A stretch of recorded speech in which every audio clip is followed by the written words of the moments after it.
Bagaimana kaitan harta warisan suami dengan istri? Kaitannya saling mewarisi. Suami meninggal ada warisan, wariskan kepada istri. Kalau ada anak ada turunan, ya. Kalau tidak anak istri 1/4, kalau kemudian ada anak istri 1/8. Kalau istri yang meninggal hartanya untuk suami, ya kan? Suami mendapatkan setengah, kalau ada anak dapat 1/4 dan seterusnya. Cara cepatnya begini. Cara cepatnya.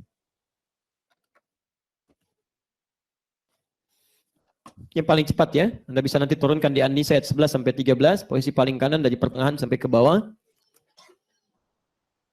Yusikumullah fi auladikum lidzakari mithlu hadzil unthayain. Bikin aja tanda begini. Keras ya. Ini paling cepat. Ini yang pokok yang pasti mendapatkan warisan. Ini suami. Ini istri. Ini anak bawahnya. Bisa misalnya laki-laki, bisa perempuan.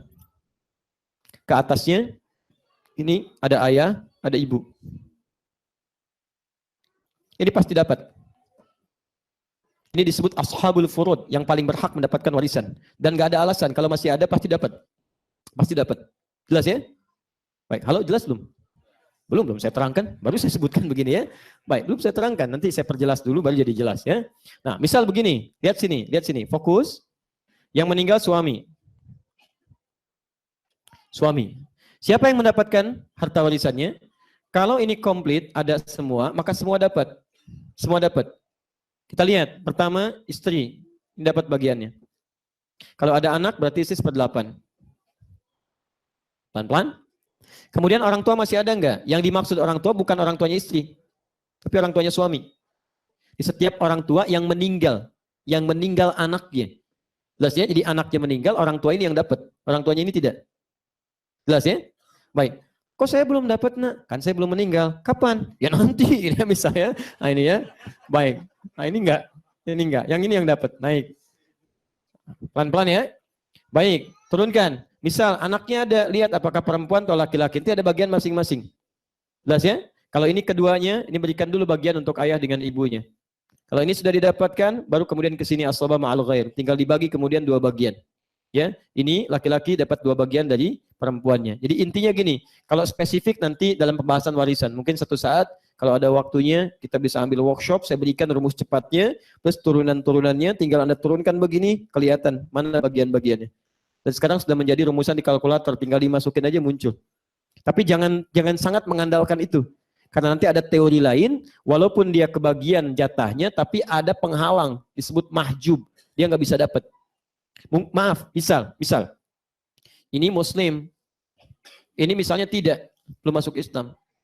Ibunya misalnya sudah muslim, ini tidak, ini meninggal. Maka ini yang seharusnya dapat, jadi tidak dapat. Terhalang. Gak pakai, oh terhalang. Ini kafir. Jadi kufrun, ini menjadikan seseorang terhalang mendapatkan warisan.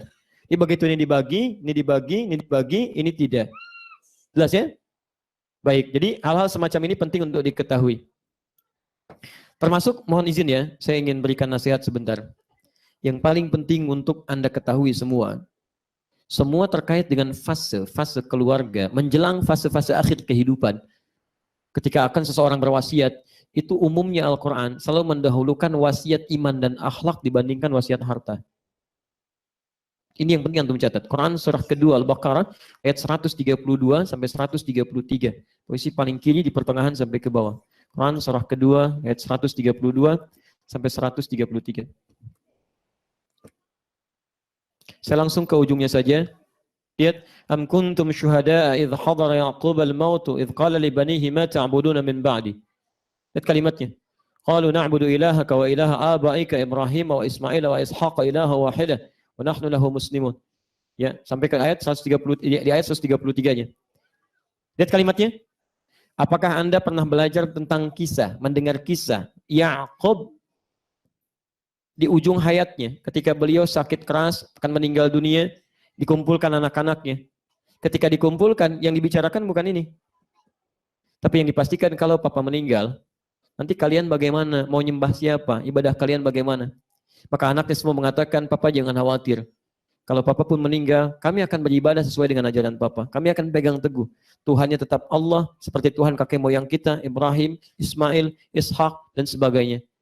Kita tenang Pak, kami kuatkan, jangan khawatir, kita mendekat kepada Allah. Maka Masya Allah, lihat ini ya, persamaannya. Orang-orang yang lebih dekat dengan Allah Subhanahu wa Ta'ala dalam lingkup keluarganya, termasuk anak-anaknya, maka kalau ini sudah mendekat kepada Allah, yang ini tidak perlu dikhawatirkan. Karena Allah akan membimbing mereka untuk bisa menyikapi semua peninggalan ini dengan cara yang terbaik. Nanti kalau anaknya dekat dengan Allah, ini disiapkan dengan baik. Yang ini pun bagi mereka nggak akan berpengaruh, tapi difikirkan bagaimana ini menjadi pahala untuk orang tuanya. Itu poinnya. Jadi kalau ada anak rebutan warisan, jangan disalahkan anaknya dulu. Antum orang tua ngajarin apa? Itu poinnya. Jadi kan? Jangan banyak menuntut. Kalau anak salah, istighfar dulu orang tua. Jangan langsung disalahkan anaknya. Karena anak itu kan pembelajar yang baik, sesuai dengan contohnya. Antum nyontohin apa di rumah? Sampai anak antum begitu. Kalau anak antum kata-katanya kotor, antum ngajarin apa? Saya kan ngajarin yang baik Ustaz. Di sekolah kan di mana? Jangan-jangan antum tempatkan di sekolah yang kata-katanya kotor. Antum ingin anak antum baik, tapi antum tempatkan di lingkungan yang kotor. Jangan cepat salahkan anak dulu, lihat dulu kedua orang tua. Apa yang kita lakukan untuk mereka? Makanya kalau ada sesuatu yang tidak menyenangkan, cepat istighfar kepada Allah. Lihat salah apa, gitu kan? Cek lagi, perbaiki lagi, dan sebagainya. Insya Allah itu akan diberikan kebaikan.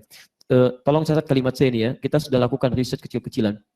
Setiap orang tua yang berubah jadi lebih baik, itu akan turun kepada anak-anaknya. Akan diberikan oleh Allah dorongan untuk berubah jadi lebih baik. Itu pasti. Ya, saya pernah bimbing satu keluarga.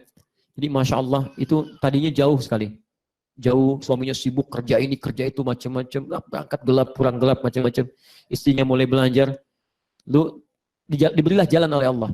Intinya keduanya kemudian bertemu. Ya, dalam satu persoalan.